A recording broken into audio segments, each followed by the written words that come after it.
अच्छा, देखिए, संसार में एक बात बहुत सूक्ष्म है, बहुत गहरी है, बहुत रहस्यमयी है, पर समझ में आ जाए तो जीवन बदल देती है। और वह बात है किसी भी जीव की आह मत लेना। किसी भी मनुष्य, किसी भी प्राणी, किसी भी छोटे से छोटे जीव तक को भी कष्ट मत देना। क्योंकि कभी कभी हम सोचते हैं कि अरे इसमें क्या है, मैंने तो बस इतना सा ही किया था। लेकिन प्रभु की व्यवस्था में इतना सा कुछ नहीं होता। यहां हर कर्म की गिनती होती है, हर भाव का लेखा होता है, और हर चोट, चाहे दिल की हो या शब्दों की, उसका फल अवश्य मिलता है। संसार में यह नियम अटल है, अकाट्य है और अविचल है। और जब मैं अकाट्य कह रहा हूं ना, तो इसका सीधा अर्थ है कि वह नियम कभी टूट नहीं सकता। कोई शक्ति, कोई उपाय, कोई चाल, कोई तर्क, कुछ भी इसे निरस्त नहीं कर सकता। किसी भी जीव के हृदय से निकली आह, चाहे वह क्रोध में निकली हो, चाहे वह दुख में निकली हो, चाहे वह लाचारी में निकली हो, वह आह ब्रह्मांड में सीधे पहुंचती है। यह आह वज्र की तरह लिख जाती है और उसका परिणाम मनुष्य को भोगना ही पड़ता है। चाहो या न चाहो, मानो या न मानो, समझो या न समझो, फिर भी भोगना पड़ेगा। किसी की आह जब उठती है ना, तो वह विधि का विधान बन जाती है। फिर कोई भाग्य, कोई युक्ति, कोई पूजा पाठ, कोई दान पुण्य, कुछ भी उस फल से बचा नहीं पाता। यही कारण है कि शास्त्र कहते हैं, दूसरों को दुख मत दो, क्योंकि तुम दूसरे को जितना दुख दोगे, उतना ही दुख तुम्हारे जीवन में वापस लौट कर आएगा, और कई गुना बढ़कर आएगा। हम समझ नहीं पाते, पर यही जीवन का रहस्य है। बहुत बार लोगों के जीवन में संकट आते हैं, पीड़ा आती है, व्यापार डूब जाते हैं, रिश्ते बिगड़ जाते हैं, मन बेचैन रहता है, घर में शांति नहीं रहती, धन टिकता नहीं, और मनुष्य सोचता है मैं तो कोई गलत काम नहीं कर रहा, फिर मेरे साथ ऐसा क्यों हो रहा है। पर उसे नहीं पता कि कहीं ना कहीं किसी की आह लगी है। किसी की पीड़ा उसके कर्मों की किताब में दर्ज है, और एक बार दर्ज हो जाए तो फिर उसे भुगतना पड़ता है। इसीलिए कहा गया, किसी की आह मत लेना, क्योंकि जो व्यक्ति किसी को चोट देता है, उसका सौभाग्य मिट जाता है, उसकी शांति सूख जाती है, उसका हृदय भारी रहने लगता है। उसे स्वयं भी समझ नहीं आता कि क्या हो रहा है, लेकिन कारण यही होता है, किसी की आह। तो सबसे पहले यह समझिए कि आह क्या है।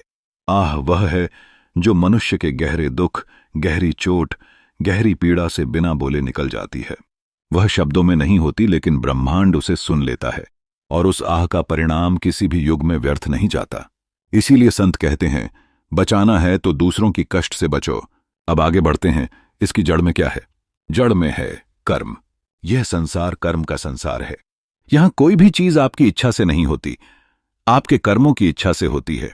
आपका जन्म कर्म से, आपकी परिस्थितियां कर्म से, आपका परिवार, आपकी तकलीफें, आपका सुख, आपका धन, सब कर्म के कारण है। यहां तक कि आप किसके संपर्क में आते हो, कौन आपकी सहायता करता है, कौन आपका साथ छोड़ देता है, सब कर्म के हिसाब से है। मनुष्य सोचता रहता है, मैं कर रहा हूं, मैं करवा रहा हूं, पर करना कोई नहीं रहा। सब कर्म करवा रहे हैं, वही कर्म जो हमने कई जन्मों में इकट्ठे किए। और यह जो मनुष्य है ना, यही सबसे बड़ा भ्रम का पात्र है। यह सोचता है कि वह दूसरों के साथ जैसा चाहे व्यवहार कर सकता है। यह समझ ही नहीं पाता कि जो कुछ वह दूसरों के साथ करता है, वह वास्तव में अपने ही भविष्य के साथ करता है।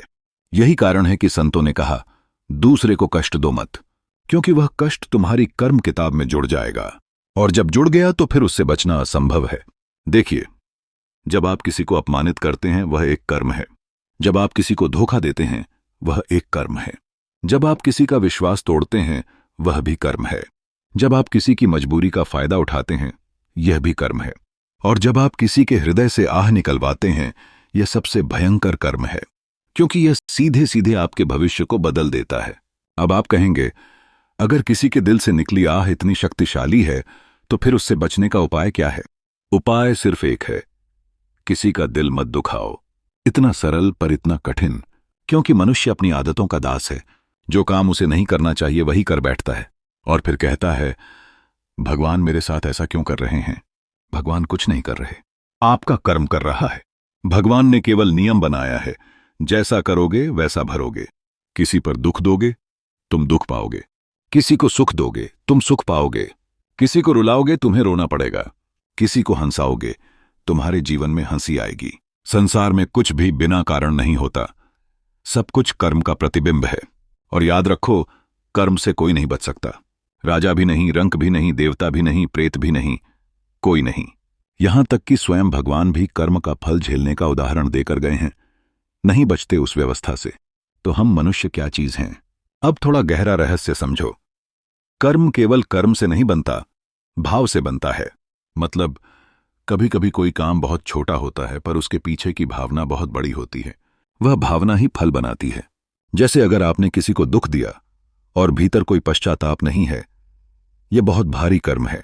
अगर आपने अपमान किया और आपको लगा भी नहीं कि आप गलत हैं, यह और भी बड़ा कर्म है।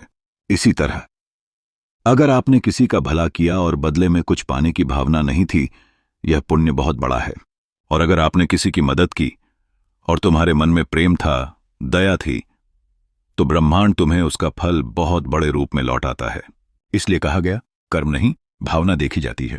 इसी भावना का ही एक रूप है आह। आह वह भावना है जो दुख के चरम स्तर पर स्वतः निकलती है। यह एक प्रकार की ऊर्जा है जो सीधी विधि व्यवस्था में चली जाती है। यही कारण है कि चोरी करने वाला बच सकता है, झूठ बोलने वाला बच सकता है, छल करने वाला कुछ समय तक बच सकता है, पर जिसने किसी कमजोर की, किसी निर्दोष की, किसी प्रेम करने वाले की, किसी भरोसा रखने वाले की आह ली हो, वह कभी नहीं बच सकता। उसकी सफलता का ग्राफ जितनी तेजी से ऊपर जाता है, उतनी ही तेजी से नीचे आता है। उसकी शांति जितनी बाहर दिखती है, भीतर उतनी ही गायब होती जाती है। और एक दिन ऐसा आता है कि उसकी मेहनत भी बेकार हो जाती है, चाहकर भी कुछ अच्छा नहीं हो पाता, और उसे समझ नहीं आता कि यह सब क्यों हो रहा है। कारण वही आह। अब थोड़ा और गहराई में चलते हैं। जब हम किसी को दुख देते हैं, उस दुख की तरंगें ब्रह्मांड में फैल जाती हैं, और वही तरंगें हमारे लिए परिणाम बनकर वापस आती हैं। यही कारण है कि जीवन में हमेशा प्रेम रखो, दया रखो, कोमलता रखो। जो तुम्हें क्रोध दिलाए उससे दूरी रखो, पर उसे दुख मत दो। जिसने गलती की है उसे सुधारो, पर उसका हृदय मत तोड़ो। जिसने तुम्हारे साथ गलत किया है उसे माफ कर दो, पर उसके समान मत बनो। क्योंकि यदि आप बदला लेने निकलोगे तो आप वही बन जाओगे जिसने आपका दिल दुखाया था।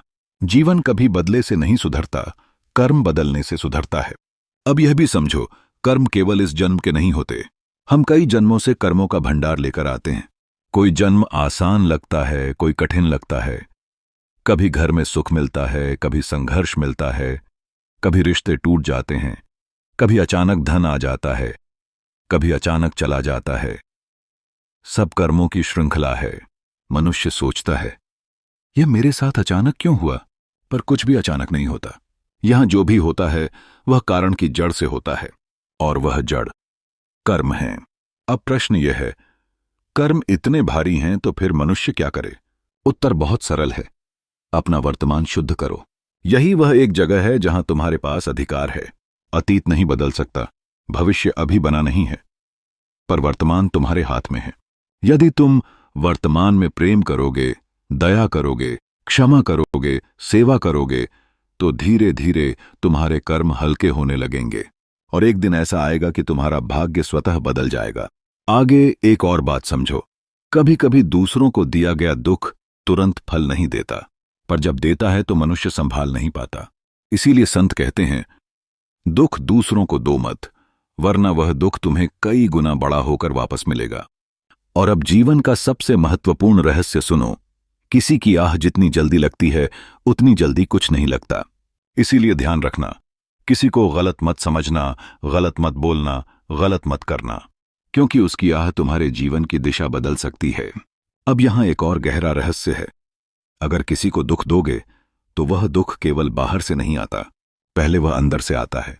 मनुष्य का मन भारी हो जाता है, विचार अशांत हो जाते हैं, नींद कम हो जाती है, चित्त चंचल हो जाता है, सुख कम हो जाता है, और यह सब भीतर भीतर होता है। बाहर दिखता कुछ नहीं, पर अंदर सब बिखर जाता है। इसी को आंतरिक कर्म फल कहते हैं, और यही फल सबसे ज्यादा कष्ट देता है। अब यह भी समझो, क्यों कहा गया कि किसी की आह मत लेना? इसलिए क्योंकि ब्रह्मांड में आह का सीधा संबंध ईश्वर की न्याय व्यवस्था से है। आह अविनाशी है, जब तक उसका फल पूरा नहीं हो जाता वह समाप्त नहीं होती। अब एक बड़ा उदाहरण समझो, जब कोई माता रोती है उसकी आह कई पीढ़ियों तक असर करती है। जब कोई पत्नी रोती है उसकी आह घरों को उजाड़ देती है। जब कोई गरीब रोता है उसकी आह धन को जला देती है। जब कोई भक्त रोता है, उसकी आह विधि को बदल देती है। इसलिए किसी ऐसे व्यक्ति को मत दुख पहुंचाओ जिसके पास बदला लेने की ताकत नहीं है, क्योंकि वही लोग सबसे भयंकर आह देते हैं। अब एक और गहरी बात, कर्म का फल केवल कष्ट देकर ही नहीं आता। कभी कभी कर्म का फल अवसर छीन कर आता है। कभी सही निर्णय गलत हो जाता है, कभी सही समय पर कदम नहीं उठ पाते, कभी सब कुछ होते हुए भी कुछ नहीं बन पाता, कभी मेहनत बहुत करते हो लेकिन परिणाम नहीं आते, और मनुष्य सोचता है मैं मेहनत भी कर रहा, ईमानदारी भी रख रहा, फिर क्यों नहीं बन रहा? उत्तर वही कर्म, क्योंकि कर्म केवल पाप का परिणाम नहीं देता, कर्म अवसरों को भी रोकता है। अब यह भी समझना जरूरी है, कर्म के 3 प्रकार होते हैं: संचित कर्म, प्रारब्ध कर्म और वर्तमान कर्म। संचित कर्म जो हमारे कई जन्मों का जमा हुआ भंडार है, प्रारब्ध कर्म जो इस जन्म में भोगने के लिए तय किए गए हैं, और वर्तमान कर्म जो हम अभी कर रहे हैं, और यह वर्तमान कर्म ही भविष्य बनाते हैं। यही कारण है कि संतों ने हमेशा वर्तमान को सबसे महत्वपूर्ण कहा है। तुम यदि अभी किसी को दुख दोगे, अभी किसी को अपमानित करोगे, अभी किसी को रोओगे, तो समझ जाना भविष्य में तुम्हें वही मिलेगा। और यदि आज प्रेम दोगे, दया दोगे, सेवा दोगे, तो तुम्हारा भविष्य स्वयं फूल बनकर तुम्हें सुगंध देगा। अब यहां एक बात बहुत सुंदर है, यदि किसी ने तुम्हारे साथ गलत किया और तुम प्रतिशोध नहीं लेते, तो उसका कर्म उसके पास लौट जाता है। लेकिन यदि तुम बदला लेते हो, तो उसका आधा कर्म तुम पर आ जाता है। इसीलिए क्षमा महापुण्य है। क्षमा केवल दूसरे को नहीं बचाती, तुम्हें बचाती है। अब सबसे बड़ा प्रश्न, कर्म बदल कैसे सकते हैं? देखो, कर्म बदलने का केवल 3 उपाय है। पहला, अच्छे कर्म। दूसरा, अच्छे भाव। और तीसरा, किसी की आह मत लेना। इन 3 चीजों को जिसने पकड़ लिया, उसका जीवन बदल गया। अब अंत में एक बहुत महत्वपूर्ण रहस्य, दुनिया में किसी का हक मत मारो, किसी की भावनाओं से मत खेलो, किसी की सच्चाई को ठेस मत पहुंचाओ, और किसी की आह मत लो, क्योंकि जो भरना होता है वह भरना ही पड़ता है। और कभी कभी भरपाई इतनी भारी होती है कि मनुष्य संभल नहीं पाता। इसलिए अपने कर्मों को शुद्ध रखो, अपने विचारों को पवित्र रखो, और अपने हृदय को दयालु रखो। यही जीवन का सार है, यही धर्म है, यही मोक्ष है, और यही भगवान की राह है। जो दूसरों को दुख देता है, उसका भाग्य सूख जाता है। जो दूसरों को सुख देता है, उसका सौभाग्य खिल जाता है। अगर इस प्रवचन ने आपके हृदय को छुआ हो, आपको कुछ सीख दी हो, कुछ सोचने पर मजबूर किया हो, तो इस वीडियो को लाइक जरूर करें, चैनल को सब्सक्राइब करें, और अपने परिवार मित्रों के साथ शेयर करें। आपका एक शेयर किसी का जीवन बचा सकता है, किसी का मन बदल सकता है, और किसी को दर्द देने से रोक सकता है। धन्यवाद। राधे राधे।